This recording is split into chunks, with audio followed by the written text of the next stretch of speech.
En trois mots, voici le message commun de nos trois textes d'aujourd'hui. Résister, croire et persévérer. Le prophète Daniel nous enseigne, le texte était un peu long tout à l'heure, il y a 30 versets, mais en fait, le prophète Daniel nous enseigne à demeurer fidèle malgré les tentations, les séductions et les idoles. L'évangéliste Luc évoque l'espérance dans la confrontation avec la mort, tandis que l'apôtre Paul aborde la notion de la persévérance face aux épreuves du temps. Voilà le résumé de ces trois textes, si vous voulez. Trois époques différentes, trois époques distinctes, trois situations différentes, mais une vérité commune. Le Seigneur est fidèle. Le Seigneur est fidèle. Le récit de Daniel 3 se passe à Babylone. C'est l'Irak actuel, le Bagdad actuel, si vous voulez. L'histoire se passe à Babylone sous le règne du roi Nabucodonosor, ou Nebuchadnezzar en malagasy. En fait, après la déportation des élites du peuple d'Israël, que cela se passe en fait. Le roi ordonne la construction d'une immense statue en or, en fait, à son effigie. Cette sculpture d'or ne constitue pas simplement un objet matériel. En fait, l'immensité de cette statue incarne ici l'orgueil. Tandis que l'or représente le pouvoir, la renommée, mais aussi, derrière tout cela, il y a l'idolâtrie. En effet, le roi exige que tous les peuples se prosternent et adorent cette statue, sous peine d'être jetés dans une fournaise ardente. Tous se plient à cette décision royale, à l'exception de trois jeunes hommes qui ont résisté, c'est Shadrach, Meshach et Abednego. Voilà le contexte. En réalité, en fait, ici, c'est quoi? Daniel met en évidence ici comment un pouvoir politique peut se transformer en une forme de culte religieux. Nabucodonosor ne proscrit pas le culte de Dieu. Il instaure un culte additionnel.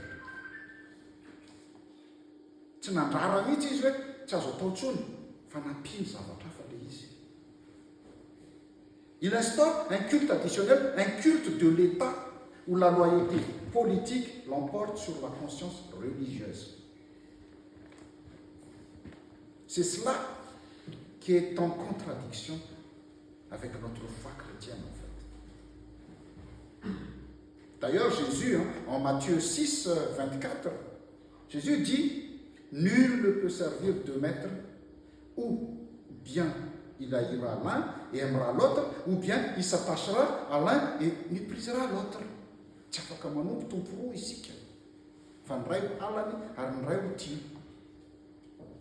Cela veut dire quoi? En fait, ce texte-là, en réalité, ce texte ne s'adresse pas exclusivement à Israël, mais à tous les peuples, y compris nous-mêmes. Ce texte est très actuel, en fait. L'histoire de Shadrach, Meshach et Abednego nous enseigne à ne jamais renier notre foi. Là, c'est là l'enseignement. Ne jamais renier notre foi. Même au prix de notre vie. Nous sommes exhortés à ne pas nous incliner devant les idoles de ce monde, telles que la richesse, le pouvoir la célébrité, la technologie, la politique, etc. Ça, ce sont des idoles actuelles en fait. Chaque croyant est invité à réfléchir devant qui ou quoi suis-je tenté de m'agenouiller actuellement. Il ne faut pas demander à quand ça enfant ici, devant qui ou quoi suis-je tenté de m'agenouiller. On observe, hein, si vous regardez bien, on observe dans le récit de Daniel que le terme statue est répété à plusieurs reprises. Le terme statue est répété à plusieurs reprises. En fait, ce mot-là en hébreu, ce mot statue, pour désigner une statue, est le mot tselem. Et ce terme, tselem, est également utilisé en Genèse 1, 26 pour décrire la création de l'homme à l'image de Dieu. C'est exactement le même mot. L'homme est tselem de Dieu. En ordonnant la construction d'une statue en or et en exigeant que le peuple s'y incline, Nabuchodonosor a façonné son propre tselem, c'est-à-dire une idole à vénérer. Il cherchait à s'approprier la gloire de Dieu sans en avoir la sainteté en fait. La gloire divine sans en avoir la sainteté. En fait, c'est cette inversion-là qu'il faut avoir en tête. En fait, cette inversion est au cœur du culte idolâtre, en fait. L'homme qui est initialement créé à l'image de Dieu a maintenant façonné un Dieu à son image. C'est là, en fait. En réalité, ce qui constitue l'idolâtrie ici, ce n'est pas la statue en elle-même. Hein. Ce n'est pas l'objet en lui-même qui est idolâtrique, mais plutôt la façon dont l'homme le perçoit, en fait. Dont l'homme le vénère, dont l'homme le révère. Dieu avait créé l'homme à son image. Maintenant, l'homme crée une image à son image.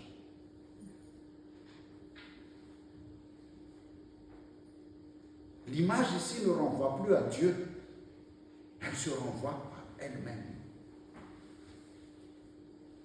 Actuellement, il y a ce qu'on appelle aussi le culte de la personnalité. Moi d'abord, moi d'abord, moi d'abord.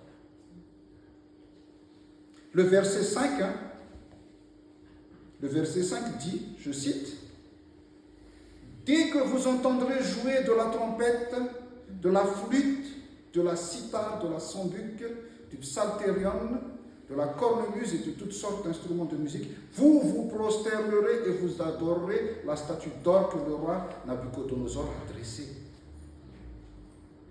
Ce verset illustre le pouvoir de la séduction. C'est la musique du monde qui nous dit « Fais comme les autres. Fais comme les autres. Tout le monde le fait, alors fais-le toi aussi. » C'est comme une mélodie hypnotisante qui nous pousse à nous agenouiller instinctivement, à nous conformer au groupe aussi. En fait, c'est quoi? C'est que cette musique du monde, avec cette musique du monde, nous devenons des pantins spirituels, en fait, si vous voulez. Notre foi se transforme en un simple réflexe. Et nous perdons notre capacité à distinguer entre le bien et le mal. Ce sont les circonstances extérieures qui déterminent notre comportement.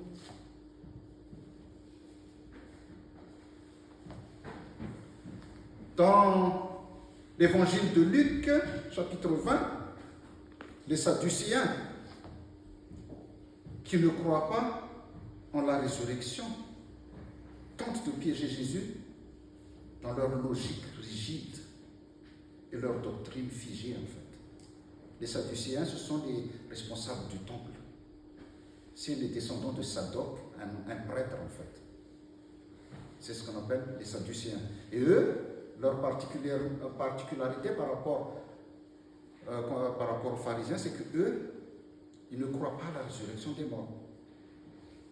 Et ils tentent de piéger Jésus dans leur logique rigide et leur doctrine figée. Il arrive aussi, ça veut dire qu'il arrive aussi que nos idoles ne soient pas des statues, mais plutôt des concepts, des rituels religieux ou des conceptions erronées de Dieu aussi.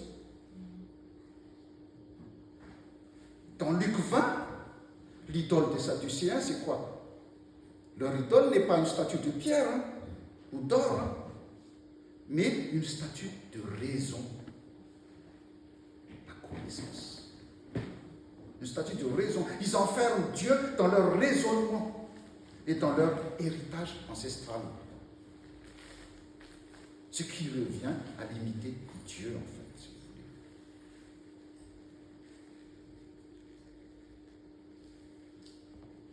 voulez. Dans les chapitres 2 et 3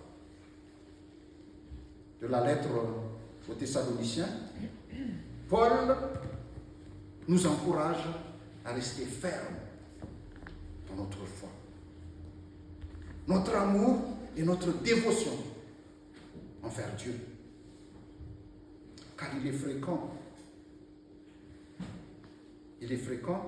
que par crainte des persécutions, de l'exclusion ou du supplice du feu ardent, nous ayons tendance à nous soumettre, à faire comme les autres. Cependant, le récit de Daniel 3 nous montre aussi que le feu dans lequel sont jetés les trois jeunes, Shadrach, Meshach et Abednego, devient leur lieu de rencontre avec Dieu.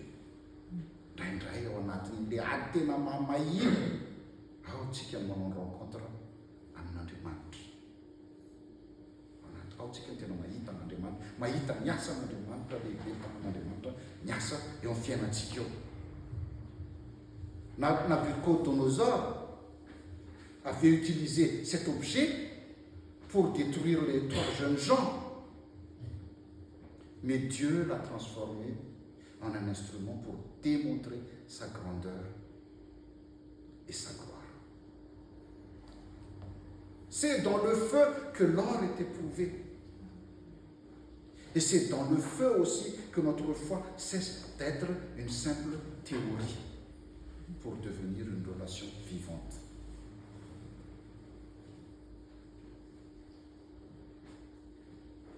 Aujourd'hui, dans notre monde actuel, aujourd'hui, on voit partout des statues en or, richesse, renommée, technologie, réseaux sociaux aussi, qui semblent inoffensifs.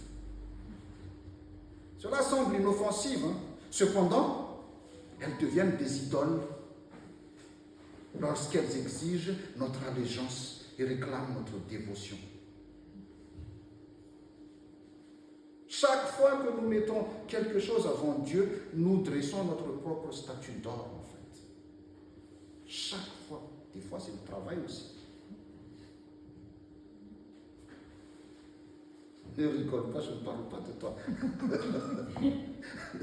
Bon. Je parle à guitare, pas à vous. Donc voilà. Mais des fois, on ne sait pas s'arrêter. On ne sait pas s'arrêter. Chers frères et sœurs, la foi s'oppose au culte des idoles, car elle ne se prosterne pas. La foi ne se prosterne pas. Nous allons faire l'objet de persécutions, de moqueries et de haine même parfois. Le monde nous proposera toujours des statues d'or et des mélodies envoûtantes, mais le Seigneur est fidèle. Le Seigneur est fidèle. Il vous affermira et vous gardera du mauvais. C'est ce que l'apôtre Paul dit Dans 2 Thessaloniciens 3, nous avons entendu tout à l'heure.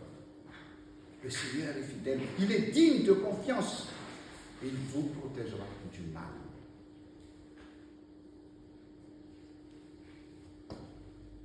Frères et sœurs, tenez bon. Tenez bon. Persévérez dans la foi et dans la prière. Les épreuves que nous traversons ne sont pas des malédictions.